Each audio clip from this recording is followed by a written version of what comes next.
சொந்தங்களே, தமிழுக்கு உயிர் கொடுத்த கவிஞன், விடுதலைக்கு குரல் கொடுத்த வீரன், அச்சத்தை அகற்றி துணிச்சலை விதைத்த புரட்சியாளன் நான் தான் மகாகவி சுப்பிரமணி பாரதியார்.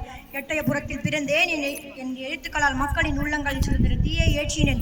என் கவிதைகள் வெறும் சொற்கள் அல்ல, அவை விடுதலைக்கான முழக்கங்கள். நான் பாடினேன், அச்சமில்லை அச்சமில்லை அச்சம் என்பதில்லையே, ஏனெனில் அச்சம் கொண்ட மனிதன் உயர முடியாது. துணிவும் தன்னம்பிக்கையும் கொண்டவரே நாட்டை உயர்த்த முடியும்.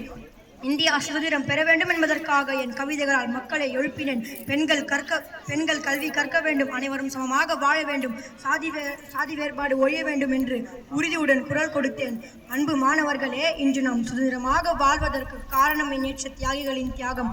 அத்தியாகத்தை மதித்து நம் நாட்டை நேசித்து கல்வியில் சிறந்து ஒழுக்கத்தில் உயர்ந்து இந்தியாவை உலகிலேயே சிறந்த நாடாக மாற்றுவோம்.